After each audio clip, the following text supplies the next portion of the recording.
علیکم ورحمۃ اللہ وبرکاتہ۔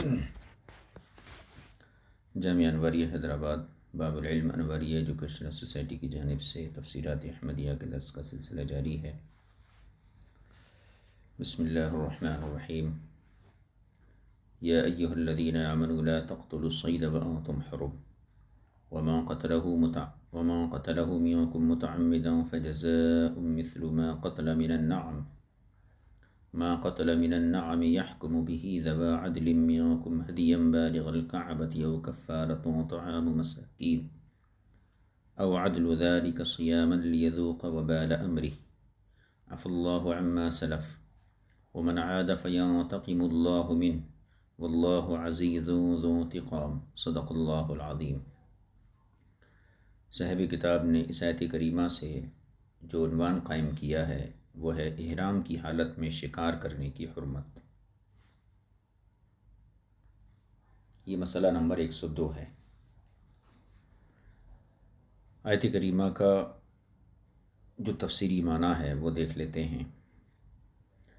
یا ایہا الذین آمنوا لا تقتلوا الصید وانتم حرم، اے ایمان والو جب تم حالت احرام میں ہو تو شکار مت کرو۔ وما قتله منکم متعمدا، شکار مت کرو کی جگہ شکار کو مت مارو، یہ معنی زیادہ بہتر ہے۔ وما قتله منکم متعمدا، اور تم میں سے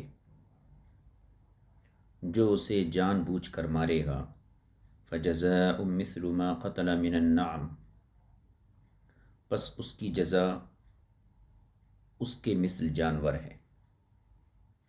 یحکم به ذوی عدل منکم، جس کے بارے میں تم میں سے دو صاحبان عدل فیصلہ کریں۔ ہدیم بالغ الکعبۃ او ہدیم بالغ الکعبہ، کعبے کو پہنچنے والی ہدی، او کفارۃ طعام مساکین، یا اس کا کفارہ مسکینوں کو کھانا دینا ہے۔ او عدل ذلک صیاما لیذوق وبال امری، یا اس کے بدلے میں روزہ رکھنا ہے تاکہ وہ اپنے کیے کی سزا پائے۔ عفی اللہ عما سلف، اللہ تعالیٰ نے جو گزر گیا وہ معاف کر دیا۔ ومن عاد، اور جو پھر اس کی طرف لوٹے گا، فینتقم اللہ منہ، پس اللہ تعالیٰ اس سے انتقام لے گا۔ واللہ عزیز ذو انتقام، اور اللہ تعالیٰ غالب صاحب انتقام ہے۔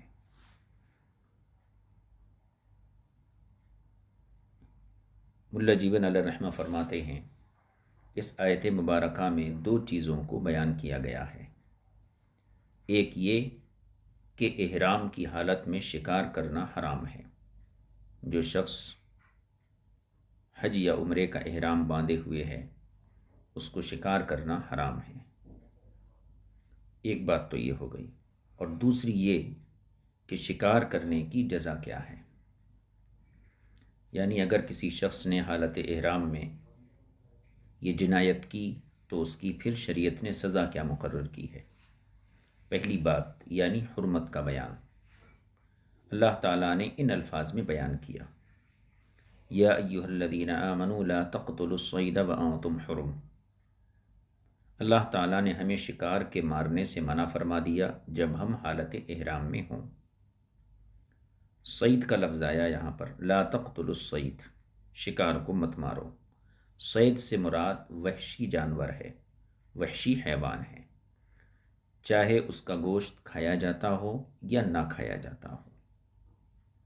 امام مالک اور امام شافعی رضی اللہ تعالی عنہما کے نزدیک اس سے مراد صرف ایسے حیوانات ہیں جن کا گوشت کھایا جاتا ہے۔ اور تمام مذاہب یعنی فقہی مذاہب میں باولا کتا، دیوانہ کتا، کوا، بچھو، چیل اور چوہا یہ مستثنا ہیں۔ مطلب یہ ہے کہ ہمارے یہاں صید سے مراد ہر وحشی جانور ہے، چاہے وہ ماکول اللحم ہو یا غیر ماکول اللحم ہو۔ لہٰذا محرم کے لیے ہر وحشی جانور کا شکار کرنا یہ حرام ہے۔ امام مالک اور امام شافعی کے یہاں اس سے مراد ماکول اللحم حیوانات ہیں جن کا گوشت کھایا جاتا ہے۔ یہ ایک اختلاف تھا۔ ایک چیز متفق علیہ وہ یہ ہے کہ تمام مذاہب میں دیوانہ کتا، کوا، بچھو، چیل اور چوہا یہ اس حکم سے مستثنیٰ ہیں، یعنی ان کو مار دینے پر حرمت واقع نہیں ہوئی اور ان سے حرام نہیں فرمایا گیا ہے، اور ان چیزوں کا استثناء حضور اکرم صلی اللہ علیہ وسلم کے قول سے کیا گیا ہے۔ وہ قول یہ ہے: خمس من الفواسق یقتلن فی الحل والحرم جمیعا، 5 ایسے فاسق حیوانات ہیں جن کو حل اور حرم ہر جگہ قتل کیا جائے گا: الحدات والغراب والعقرب والفارۃ والکلب العقور، چیل، کوا، بچھو، چوہا اور دیوانہ کتا۔ وفی روایت الحیۃ بدل العقرب، ایک روایت میں سانپ کی جگہ سانپ کا تذکرہ عقرب کی جگہ ہے، دوسری روایت میں بچھو کا تذکرہ نہیں آیا ہے بلکہ سانپ کا تذکرہ آیا ہے۔ مطلب یہ ہے 5 خطرناک جاندار حل و حرم ہر جگہ مار ڈالنے چاہیے: چیل، کوا، بچھو، چوہا اور باولا کتا۔ ایک روایت میں بچھو کی بجائے سانپ آیا ہے، یہ علامہ بیضاوی نے لکھا ہے۔ ہماری کتابوں میں استثناء کی دلیل یہ حدیث ہے، چونکہ بیضاوی شافعی ہیں تو انہوں نے جو ہے یہ حدیث پاک نقل کی ہے استثناء کے لیے، کہ ان جانوروں کا جو استثناء ہے وہ اس حدیث کی بنیاد پر ہے، اور ہماری کتابوں میں احناف کی کتابوں میں استثناء کی دلیل یہ حدیث پاک ہے: الحدات والحیۃ والعقرب والفارۃ والکلب العقور۔ ایک اور روایت میں چیل کی جگہ کوا اور دوسری روایت میں باولے کتے کے بجائے بھیڑیا آیا ہے۔ اس کے علاوہ مچھر، پسو، چیچڑی، کچھوا، چیونٹی اور مہلک درندے ہمارے نزدیک ان کا قتل کرنا معاف ہے حالت احرام میں۔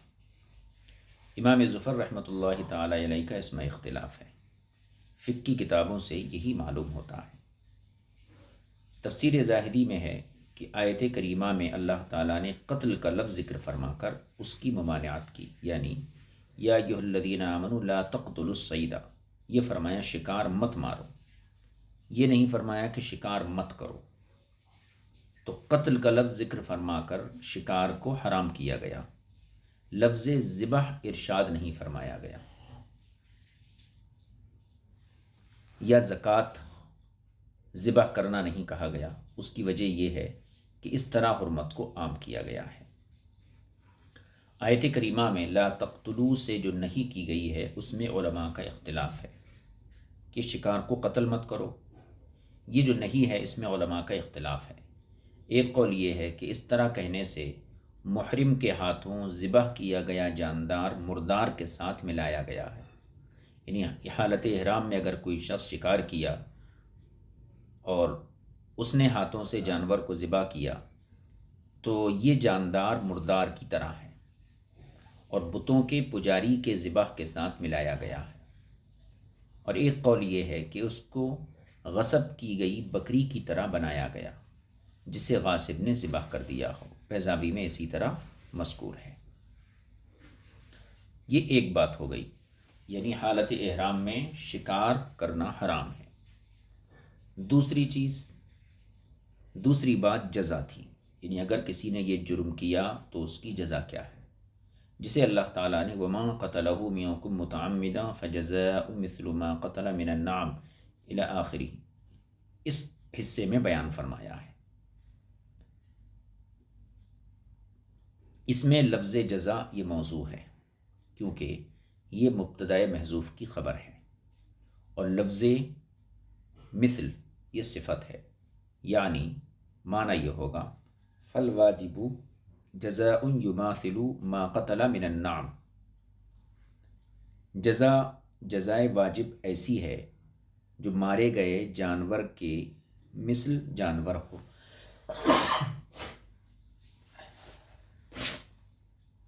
یعنی اگر کسی شخص نے حالت احرام میں شکار کیا تو اس کی جزا کیا ہے؟ ایسا جانور جو مارے گئے جانور کی مثل ہو۔ جناب محمد بن مقاتل رضی اللہ تعالیٰ عنہ نے فجزاء مثل ما قتل دونوں کو منصوب پڑھا ہے، جیسا کہ کشاف میں ہے، اور بعض نے جزا کو مضاف بنا کر پڑھا ہے۔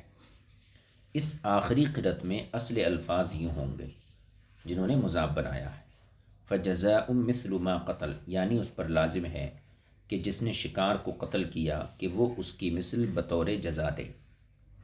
پھر اس کو مضاف کر دیا گیا، جیسا کہ تم کہتے ہو عجبت من ضرب زیدن، پھر کہتے ہو عجبت من ضرب زید۔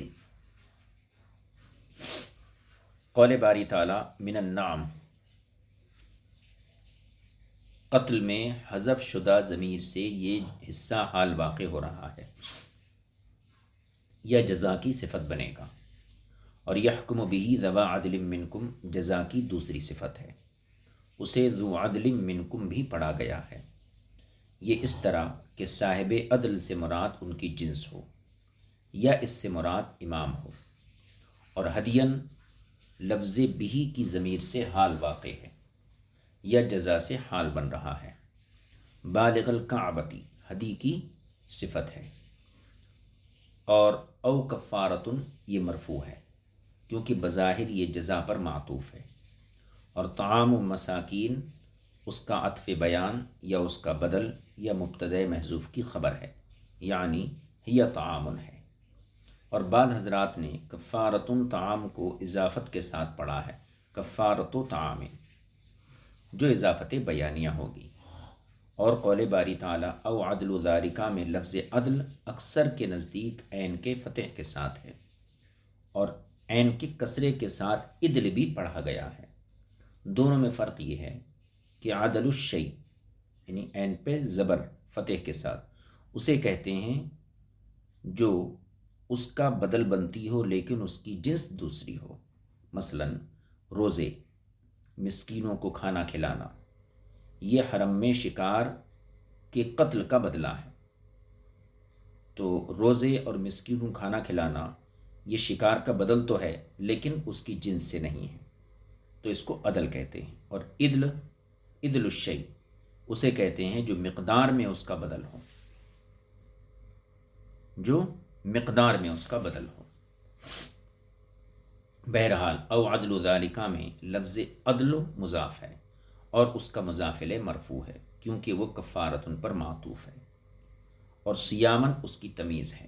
اور قول باری تعالیٰ لیذوق وبال امری یہ محذوف کے متعلق ہے، یعنی یفعل هذا الجزاء لیذوق ثقل فعله وسوء عاقبت حتک حرمت الاحرام، وہ یہ جزا دے تاکہ اپنے فعل کے بوجھ کا مزہ چکھے، اور اس لیے کہ احرام کی حرمت کو توڑنے کا بڑا انجام پا لے۔ اور قول باری تعالیٰ عفا اللہ عما سلف سے مراد یہ ہے کہ جس نے حالت احرام میں دور جاہلیت میں شکار کیا یا اس کے حرام قرار دیے جانے سے قبل شکار کیا یا اس دفعہ کیا، ومن عادہ اور جو شخص اس فعل کا پھر سے اعادہ کرے گا تو اللہ تعالیٰ اس سے انتقام لے گا۔ اس جگہ اللہ تعالیٰ نے اس میں ظاہر کو اس میں ضمیر کی جگہ ذکر کیا، یعنی فینتقمہ ہونا چاہیے تھا کہ اللہ اس سے انتقام لے گا، لیکن فینتقم اللہ فرمایا، ہکذا قالوا۔ صاحب کتاب فرماتے ہیں جب مذکورہ اعرابی حالات تمہیں معلوم ہو گئے، یعنی اس آیت کے جو اعراب ہے وہ کیفیات وہ حالات معلوم ہو گئے، تو اب ہم آیت کریمہ میں موجود دیگر مسائل کی طرف آتے ہیں۔ آیت کریمہ میں جو لفظ مثل ارشاد ہوا، فجزاء مثل ما قتل من النعم، کہ جو شخص حالت احرام میں شکار کرے تو اس کی جزا کیا ہے کہ جیسا اس نے قتل کیا اسی کے مثل دینا ہے۔ تو مثل ارشاد ہوا، اس سے مراد ہمارے یہاں قیمت ہے، یعنی صرف مثل معنوی یا معنوی مثل۔ قیمت چونکہ مثل معنوی ہوتی ہے۔ یہ مراد امام اعظم ابو حنیفہ رضی اللہ تعالیٰ عنہ اور امام ابو یوسف رحمۃ اللہ علیہ کے نزدیک ہے۔ تو امام ابو یوسف اور امام اعظم کے یہاں مثل سے مراد یہاں قیمت ہے، یعنی جو جانور شکار کیا اس کی قیمت دینی ہے۔ اور امام شافعی اور امام محمد رضی اللہ تعالیٰ عنہما کے نزدیک یہاں مثل سے مراد خلقت اور صورت میں ایک جیسا ہونا مراد ہے، یعنی جیسا جانور شکار میں مارا گیا تو پیدائشی اور صورت کے اعتبار سے ویسا ہی جانور دینا ہے۔ امام شافعی رضی اللہ تعالیٰ عنہ کا یہ موقف مشہور ہے۔ امام مالک رضی اللہ تعالیٰ عنہ کا بھی یہی موقف علامہ بیضاوی نے ذکر کیا ہے۔ تو ہمارا موقف کیا ہے کہ مثل سے مراد یہاں پر قیمت ہے، اور امام شافعی کا موقف ہے کہ یہاں مثل سے مراد خلقت اور صورت میں ایک جیسا ہونا مراد ہے۔ ہمارے پاس اپنے موقف کا قرینہ اور دلیل اللہ تعالیٰ کا یہ قول ہے، یعنی ہم نے جو یہاں مثل سے مراد قیمت کو لیا ہے، اس کی دلیل اللہ کا یہ قول ہے، یحکم بہ ذوی عدل منکم، یعنی اس مثل کا فیصلہ تم میں سے 2 عدل والے لوگ کریں گے۔ اس مثل کا فیصلہ تم میں سے 2 صاحب عدل کریں گے۔ وہ اس طرح، اب اس یہاں سے دلیل دے رہے ہیں کہ فیصلہ کرنے کے لیے نظر و فکر اور اجتہاد کی ضرورت پڑتی ہے، اور یہ باتیں قیمت میں ہی ہو سکتی ہیں، نہ کہ ایسی چیزوں میں جن کا مشاہدہ کیا جا رہا ہو۔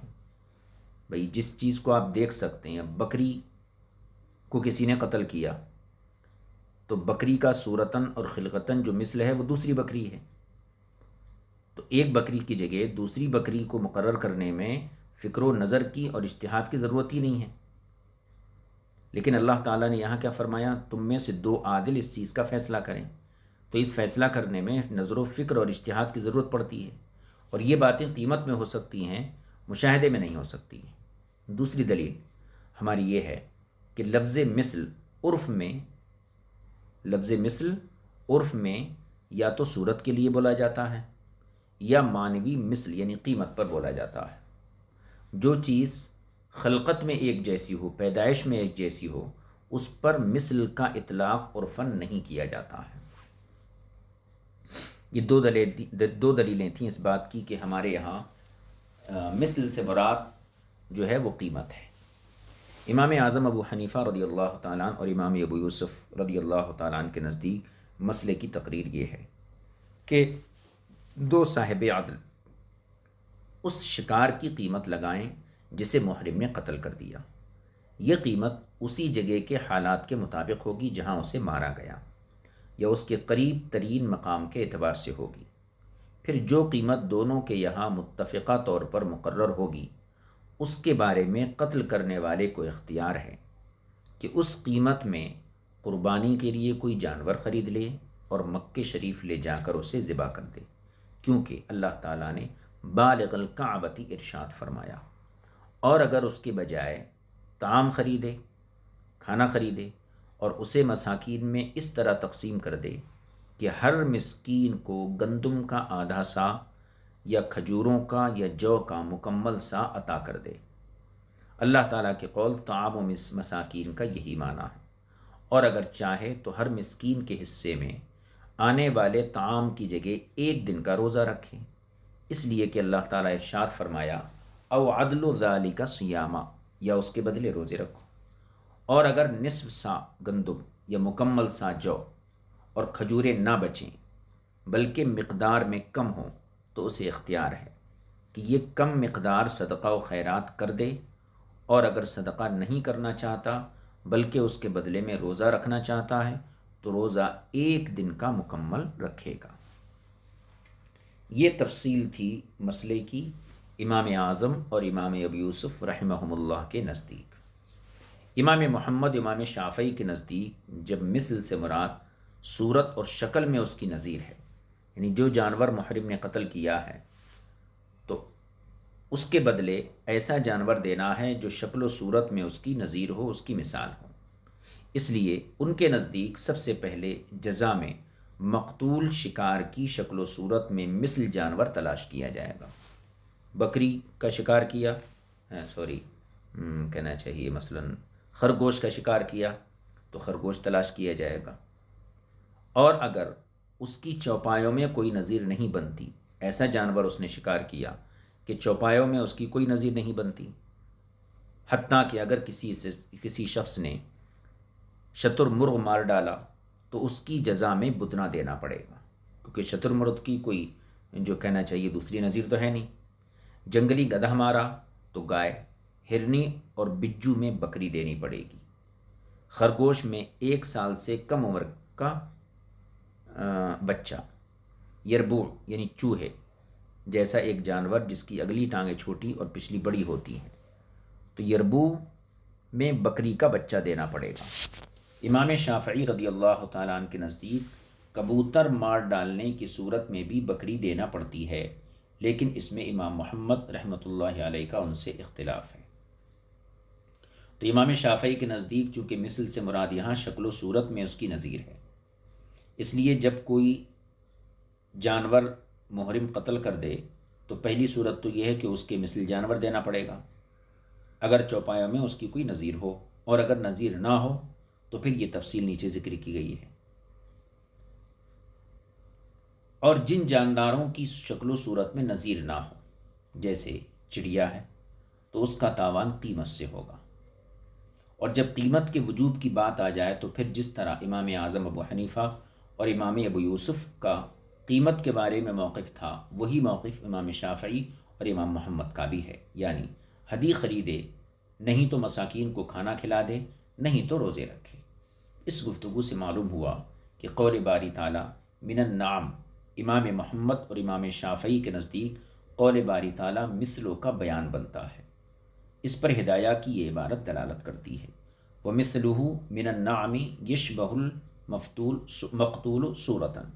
اس صورت میں نعم سے مراد گھریلو پالتو چارپائے ہوں گے۔ ہمارے نزدیک من النعم قتل کا بیان بنتا ہے، اور نعم سے مراد وحشی حیوانات ہیں، یعنی جس جانور کو مارا گیا وہ وحشی ہو، اور نعم کا اسم وحشی اور اہلی دونوں پر بولا جاتا ہے، یا پھر من النعم اس ہدی کا بیان ہے جو قیمت دے کر خریدی گئی، جیسا کہ مدارک اور کشاف میں ہے۔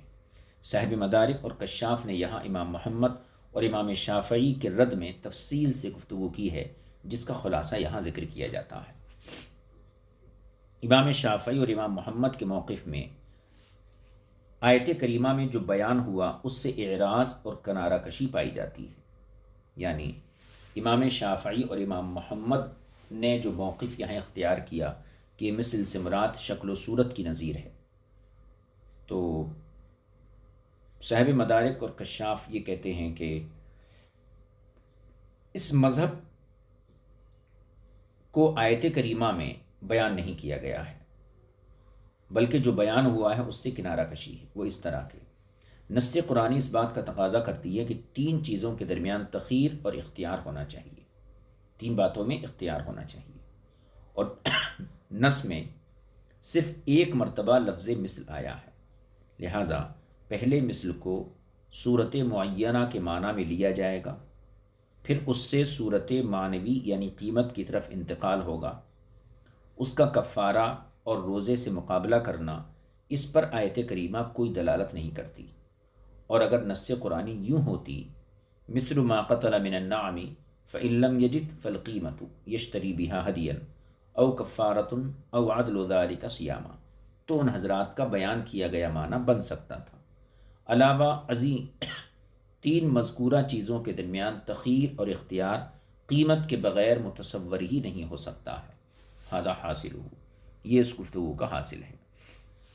اب یہاں ملا جیون کہتے ہیں، لیکن میں کہتا ہوں کہ امام اعظم ابو حنیفہ کے قول میں بھی اشکال ہے، اس لیے کہ قول باری تعالیٰ او کفارتن اور اسی طرح عدل، یہ دونوں باتفاق قرہ مرفوع ہیں، کفارتن بھی مرفوع ہے اور عدل بھی مرفوع ہے، اور ظاہر ہے کہ ان کا عطف جزاءً پر ہوگا، فجزاء جو ہے اس پر ہوگا اگر جزا کو مرفوع پڑھا جائے، اور اگر جزا کو منصوب پڑھیں تو پھر ان کا عطف مبتدا محذوف کی خبر پر ہوگا، جیسا کہ بیضاوی نے ذکر کیا ہے، بلکہ صاحب ہدایہ نے بھی اس کی تصریح کی ہے۔ وہ لکھتے ہیں پھر اختیار قاتل یعنی حالت احرام میں شکار کو مارنے والے کی طرف منتقل ہوگا، پھر اختیار قاتل کی طرف یعنی محرم کی طرف منتقل ہوگا کہ اسے ہدی بنائے یا اس کا کھانا کھلائے یا روزے رکھے۔ یہ موقف امام اعظم ابو حنیفہ، امام ابو یوسف کا ہے، اور امام شافعی اور امام محمد فرماتے ہیں اس میں اختیار قاتل کے بجائے دونوں حکم کو ہے، دونوں حکم یعنی جو دو فیصلہ کرنے والے ہیں ان کو اختیار ہے۔ اگر وہ دونوں ہدی کا فیصلہ کرتے ہیں تو پھر اس کی نظیر واجب ہوگی، جیسا کہ ہم ذکر کر چکے، اور اگر وہ دونوں طعام اور روزے کا فیصلہ کرتے ہیں تو پھر امام اعظم ابو حنیفہ اور امام ابو یوسف کے قول کے مطابق ہوگا۔ امام ابو حنیفہ اور امام ابو یوسف کی دلیل یہ ہے کہ تخیر شریعت اس شخص کو دیتی ہے، اختیار شریعت اس شخص کو دیتی ہے جس پر کوئی ذمہ داری ہو، تاکہ وہ اپنی ذمہ داری سے عہدہ برا ہو سکے، لہذا پسند و ناپسند کا معاملہ اسی پر چھوڑا جائے گا، جیسا کہ قسم کے کفارے کے متعلق ہے۔ امام شافعی اور امام محمد دلیل دیتے ہیں کہ قول باری تعالیٰ یحکم بہ ذو عدل منکم ہدین میں لفظ ہدی کو منصوب ذکر کیا گیا ہے، کیونکہ یہ لفظ یحکم بہ کی تفسیر یا حکم کا مفعول بہ ہے، یحکموں کا۔ پھر اللہ تعالیٰ نے صیام اور طعام کا ذکر فرمایا جس کے لیے لفظ او استعمال فرمایا، لہذا یہ اختیار قاتل کے بجائے دونوں حکم کو ہونا چاہیے۔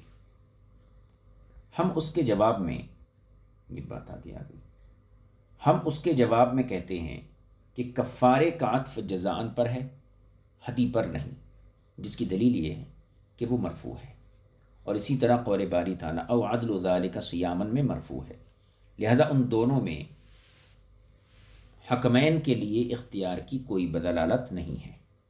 ہاں، دو صاحبان عدل کی طرف اس وقت رجوع کیا جائے گا جب ضائع شدہ اور ہلاک شدہ شکار کی قیمت لگانے کا معاملہ پیش آئے۔ قیمت لگانے کے بعد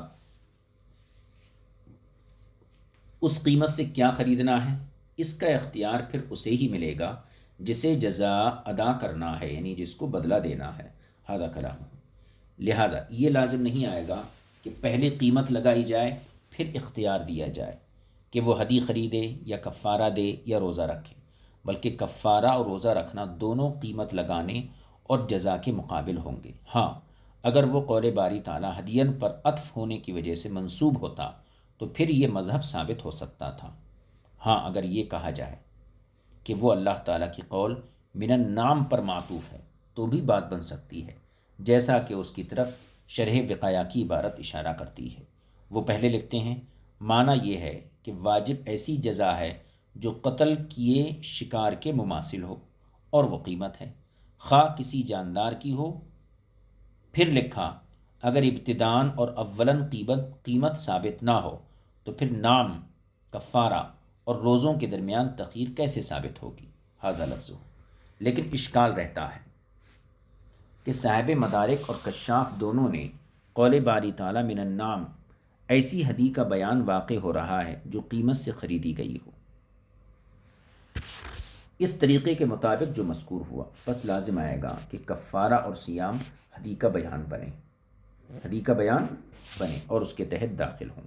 ہاں، اگر قول باری تعالیٰ من النعم کو ہدین سے مقدم یا یحکم بہ ذو عدل منکم سے مؤخر کیا جائے اور کائن علیہ کو مقرر کیا جائے، اور لفظ ہدین کو قول باری تعالیٰ النعم سے حال بنایا جائے اور معنی یوں کیا جائے اس قاتل پر لازم ہے کہ اس کی مثل دے جس کا فیصلہ دو عدل والوں نے کیا، وہ مثل کسی چارپائی کی ہو جیسے ہدی بنایا جائے، یا کفارہ ہو یا روزے ہوں تو وجہ بن سکتی ہے، لیکن یہ منقول نہیں ہے اور اس میں تأمل کی گنجائش ہے۔ یہ تھی اس مقام کی تحقیق جو ہم نے عرض کر دی۔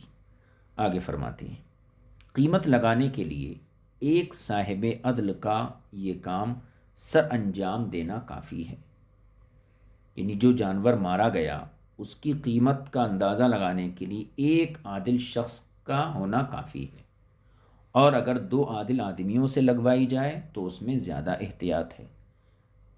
بعض نے دو عادل آدمیوں کا قیمت لگانا واجب قرار دیا ہے، یعنی یہ کہا ہے کہ دو عادل لوگ قیمت کا اندازہ لگائیں، کیونکہ نص قرآنی میں دو کا ذکر ہے۔ ہدی کو مکہ مکرمہ کے علاوہ کہیں بھی ذبح نہیں کیا جا سکتا، کیونکہ اس کے لیے قول باری تعالیٰ ہے ہدیم بالغ الکعبہ، یہ بطور نص آ گیا ہے۔ بالغ الکعبہ ارشاد فرمایا جو کنایتاً حرم میں ذبح کرنے پر دلالت کرتا ہے، کیونکہ عین کعبہ میں ذبح کرنا جائز نہیں۔ باقی رہا کھانا کھلانے کا معاملہ، تو یہ مکہ مکرمہ کے علاوہ کسی اور جگہ بھی کھلایا جا سکتا ہے، کیونکہ کھانا کھلانے کے ساتھ بالغ الکعبہ کی قید نہیں ہے۔ امام شافعی کا اس میں اختلاف ہے، اور روزے رکھنا مکہ شریف اور اس کے علاوہ کسی اور جگہ بھی رکھنا بالاجماع جائز ہے۔ گویا کھانا کھلانا اور روزے رکھنا مکہ اور مکے کے علاوہ بھی جائز ہے، لیکن ہدی پہنچانا یہ حرم میں ذبح کرنا ضروری ہے۔ اگر بالفرض کسی نے کوفے میں ذبح کیا تو اگر اس میں کھانا کھلانے کی قیمت خرچ ہو جاتی ہے تو درست ہے۔ ہدی میں ہر وہ جانور ذبح کرنا جائز ہے جو قربانی میں ذبح کیا جا سکتا ہے، جس کی دلیل یہ ہے کہ یہاں اس لفظ کو جس اسم سے ذکر کیا گیا ہے وہ مطلق ہے، اور اطلاق اسم سے یہی بات سامنے آتی ہے۔ امام محمد و امام شافعی رحمۃ اللہ علیہ کے نزدیک ہدی میں چھوٹی عمر اور چھوٹے جسم کے جانور دینا جائز ہے۔ امام شافعی رضی اللہ تعالیٰ عنہ کے نزدیک کھانا کھلانے کی صورت میں ہر مسکین کو 1 مد دینا کافی ہے۔ یہ بات آپ نے اپنے مسلک کے اصل کو، مسلک کے قانون کو سامنے رکھ کر فرمائی ہے۔ یہ تمام باتیں فقہ میں معروف ہیں، اور اشیاء مذکورہ میں تخیر ہم احناف کا مسلک ہے۔ ہدی بھیجنا، کھانا کھلانا، روزے رکھنا، ان تینوں میں اختیار یہ ہمارا مسلک ہے، جیسا کہ قسم کے کفارے میں ہمارا موقف ہے، اور جیسا کہ حالت احرام میں سر مڈانے کے فدیے کے بارے میں ہمارا موقف ہے۔ یہی حضرات عبداللہ بن عباس، حسن بصری حسن بصری رضی اللہ تعالیٰ عنہ کا مذہب ہے، اور اسی کے قائل ہمارے ائمہ ثلاثہ امام اعظم ابو حنیفہ اور صاحبین ہیں۔ امام ظفر رحمۃ اللہ علیہ کے نزدیک ترتیب ضروری ہے، ہدی، کھانا، پھر روزے۔ امام زاہد رحمۃ اللہ علیہ نے اس کی تصریح فرمائی ہے، اور امام فخر الاسلام رحمۃ اللہ علیہ نے بھی اس کی طرف اشارہ فرماتے ہوئے او کی بحث میں لکھا، اسی کے موافق سر منڈوانے اور شکار کھیلنے میں ہمارا قول ہے۔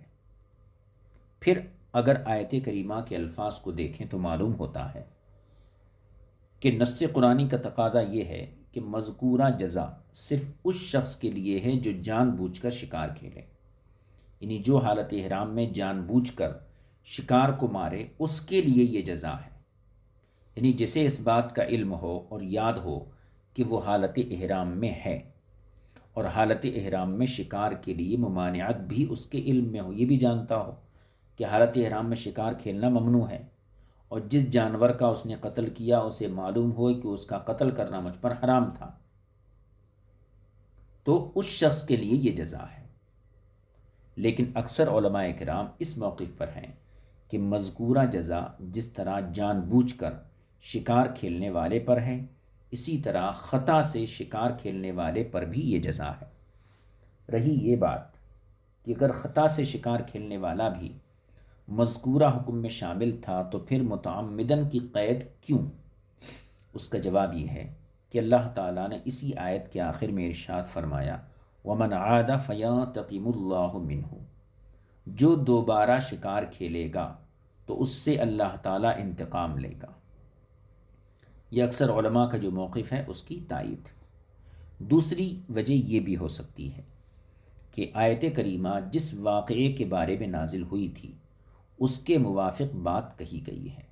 واقعہ اختصار کے ساتھ یہ ہے، ابو البر نے حدیبیہ کے ساتھ ایک جنگلی گدھا اپنے تیر سے جان بوجھ کر شکار کر لیا تھا، جس پر یہ آیت نازل ہوئی، تو شان نزول کے بھی مطابق ہو جائے گی یہ چیز۔ تیسری وجہ یہ ہے کہ اصل اس بارے میں وہ فعل ہے جو جان بوجھ کر کیا گیا ہو، اور خطا سے ہونے والا فعل اس کے ساتھ ملایا گیا ہے، اس لیے اسی اصل کے ساتھ مقید کیا گیا ہے۔ چوتھا جواب یہ ہے کہ امام زہری رضی اللہ رحمۃ اللہ علیہ سے روایت کی گئی ہے کہ قرآن کریم ایسے شخص کے بارے میں حکم دے رہا ہے جس نے جان بوجھ کر شکار کھیلا ہو، اور خطا سے شکار کھیلنے والے کے بارے میں سنت یعنی حدیث وارد ہوئی ہے۔ مدارک میں اسی طرح مذکور ہے۔ حضرت سعید بن جبیر رضی اللہ تعالیٰ عنہ سے مروی آپ فرماتے ہیں کہ میں خطا سے کھیلے گئے شکار کے بارے میں کوئی جزا تجویز نہیں کرتا، یعنی جس نے حالت احرام میں غلطی سے شکار کیا تو اس کے لیے میں کوئی جزا مقرر نہیں کرتا، کیونکہ آیت کریمہ میں جزا یعنی جزا کو ایسے شخص کے ساتھ مقید کیا گیا ہے جس نے جان بوجھ کر شکار کو مارا ہو۔ امام حسن بصری رضی اللہ تعالیٰ عنہ سے دو روایتیں ہیں جسے صاحب کشاف نے واضح طور پر لکھا ہے۔ اسی طرح آیت کریمہ سے یہ مفہوم بھی حاصل ہوتا ہے کہ جزا صرف ایسے شکاری پر ہے جو شکار کو قتل کر دے، اس کے علاوہ یعنی اسے زخمی کرنا یا اس کا بازو وغیرہ توڑ دینے پر کوئی جزا نہیں۔ ہم احناف کہتے ہیں کہ قاتل کے علاوہ اس شخص پر بھی جزا واجب ہے جس نے شکار کا راستہ دکھایا، دوسرے کو حالت احرام میں کسی شخص نے دوسرے کو راستہ بتایا شکار کا، اور شکاری نے اس کے بتانے پر شکار کو قتل کر ڈالا، یا اس نے شکاری کی طرف اشارہ کیا یا شکار کرنے میں شکاری کی مدد کی، ان سب پر بھی جزا واجب ہے۔ اگرچہ آیت کریمہ میں ان پر وجوب بطور نص نہیں آیا، یعنی ان چیزوں جس نے حالت احرام میں شکار کی طرف اشارہ کیا، شکار کا راستہ بتایا، شکاری کی مدد کی، اس کام پر نص نہیں ہے۔ ہماری دلیل یہ حدیث پاک ہے۔ حضور اکرم صلی اللہ علیہ وسلم نے جناب ابو قتادہ رضی اللہ تعالی عنہ کے ساتھیوں سے پوچھا جو حالت احرام میں تھے، کیا پوچھا؟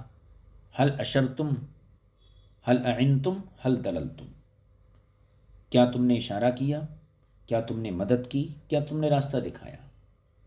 اس میں حضور اکرم صلی اللہ علیہ وسلم نے دلالت اور اشارہ کرنے والے کو بھی احرام کے ممنوعات میں شامل کیا، اور احرام کے ممنوعات میں سے کسی کا ارتکاب جزا کو واجب کر دیتا ہے۔ امام شافعی رضی اللہ تعالی عنہ کا اس میں اختلاف ہے۔ آپ کے نزدیک جزا صرف قاتل پر ہے، اشارہ کرنے والے پر، راستہ دکھانے والے پر جزا نہیں۔ آپ آیت کریمہ کے ظاہر پر عمل کرتے ہوئے مذکورہ قول کے قائل ہیں۔